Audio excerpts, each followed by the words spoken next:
Greetings and welcome to the Reparenting Daily podcast. In this podcast, we'll dive deep into reparenting, exploring all of the tools and resources that you'll need to help you along your journey. This podcast is divided into 3 sections. The first is a daily reading. The second is a discussion of the reading followed by suggested journal prompts. And the last section is a peaceful meditation for closing.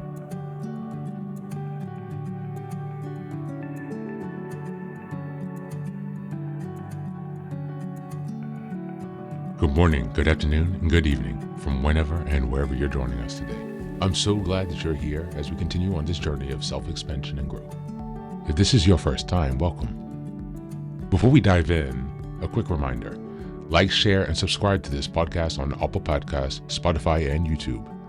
Your support here helps spread the word and grow this community of self-reparenting. Now for a few updates.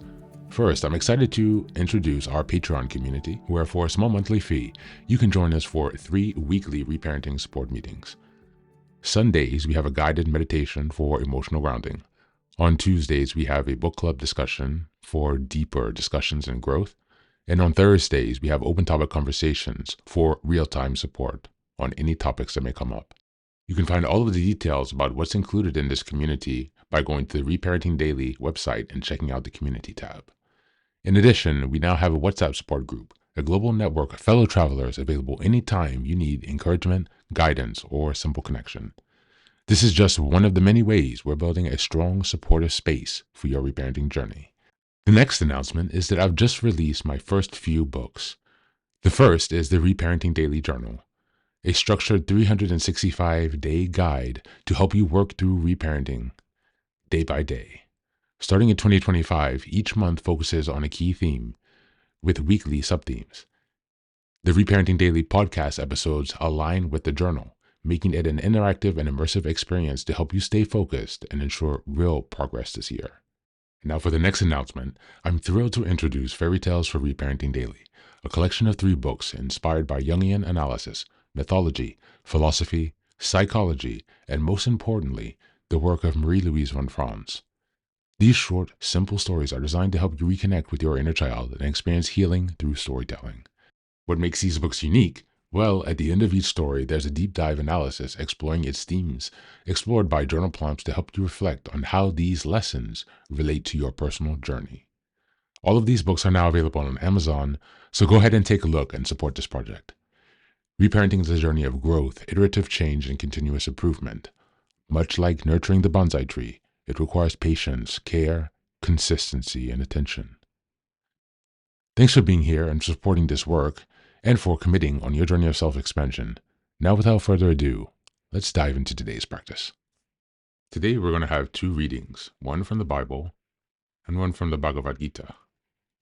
Today, we're just going to be reading some verses, and then I'll ask you to reflect on each of these 6 verses to see what they mean for you and if they carry any weight. The first reading is coming from the Bible, and the second is coming from the Bhagavad Gita. Just as a reminder, we're in March, and the theme is building self-trust and self-confidence. We're in week 4, March 22nd until the 31st. And the theme for this week is trusting your intuition. The first passage from the Bible, Proverbs 3, 5-6. Trust in the Lord with all your heart, and lean not to your own understanding. In all your ways submit to him, and he will make your paths right. This passage highlights the importance of trusting in divine guidance, which can be interpreted as intuition, an inner knowing that aligns with wisdom beyond conscious reasoning. It reminds us that intuition, when cultivated with awareness and faith, can be a guiding force in life. Job 32, verse 8. But it is the spirit in a person, the breath of the Almighty, that gives them understanding. This verse suggests that intuition, wisdom, and deep understanding are not purely intellectual, but are given through the Spirit, something that resonates with us beyond logical reasoning. John 16, verse 13. But when he, the Spirit of truth, comes, he will guide you into all the truth. He will not speak on his own. He will speak only what he hears, and he will tell you what is yet to come. This verse speaks to divine intuition and how spiritual wisdom can lead us towards truth, similar to how our intuition often nudges us towards right decisions. So we go on to the readings from the Bhagavad Gita, chapter 10, verse 10. To those who are constantly devoted and who worship me with love, I give the understanding by which they can come to me. This verse highlights the inner wisdom and intuition are gifts granted to those who cultivate devotion and self-awareness. It suggests that the more we align with ourselves, with truth and clarity, the more we develop the intuitive guidance necessary for life's journey. The Bhagavad Gita, chapter 2, verse 49. Far lower than the work done through wisdom is action without wisdom. O Dajjanyana, seek refuge in wisdom. Wretched are they whose motive is the fruit. This verse encourages reliance on inner wisdom rather than external action and results. It implies that deep intuition, deep wisdom, should be the guiding force in decision making rather than fear, attachment, or impulsive reactions. And the last reading from the Bhagavad Gita, chapter 6, verse 29. A true yogi sees me in all beings and also sees every being in me. Indeed, the self-realized person sees me everywhere. This verse connects intuition with higher awareness, suggesting that when we cultivate deep self-awareness and presence, we begin to perceive truth beyond the limitations of the rational mind. Thanks for being here for today. That's the reading.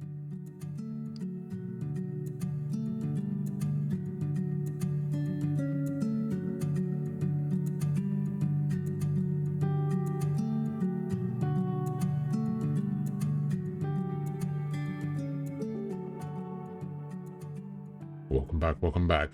These 6 verses from the Bhagavad Gita and the Bible emphasize the profound connection between intuition, wisdom, and self-expansion.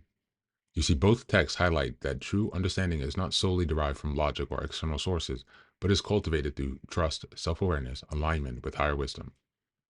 Proverbs 3, 5-6, and Job 32, 8 remind us that inner guidance is a divine gift, urging us to trust in something beyond surface level reasoning. Similarly, John 16, 13 speaks to the role of spiritual intuition in leading us towards truth.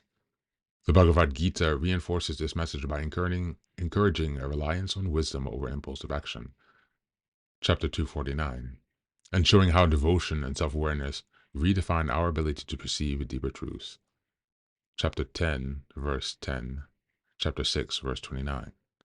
Learning to trust and develop intuition, we expand our understanding of ourselves and our place in the world, allowing us to move forward with clarity, confidence, and purpose.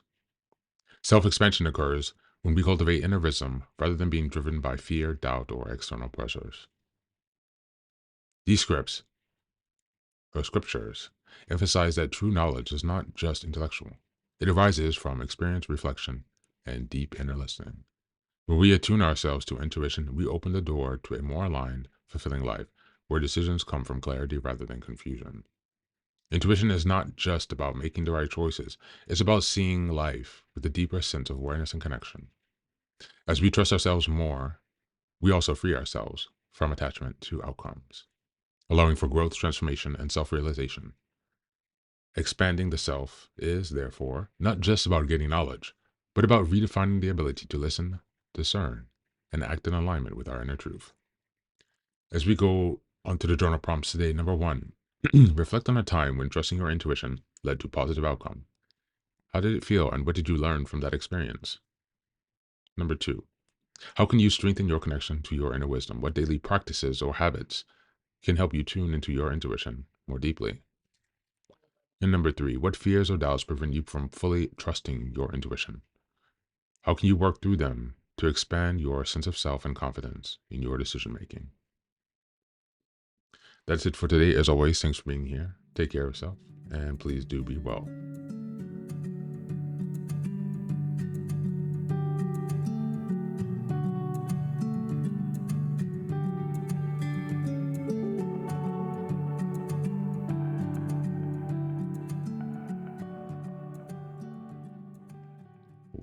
Welcome back. Now, this is the third and final section of the daily podcast. This is your silent meditation.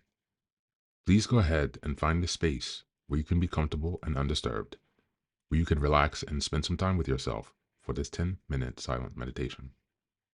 You can choose to be sitting, standing, lying down, or in whatever position makes you comfortable today. Take a moment to simply be with yourself. Focus on your breath and gently connect with each part of your body. If thoughts arise, don't let them overwhelm you. Just observe them without attachment. Imagine them as leaves drifting down atop a river, passing by without needing your engagement.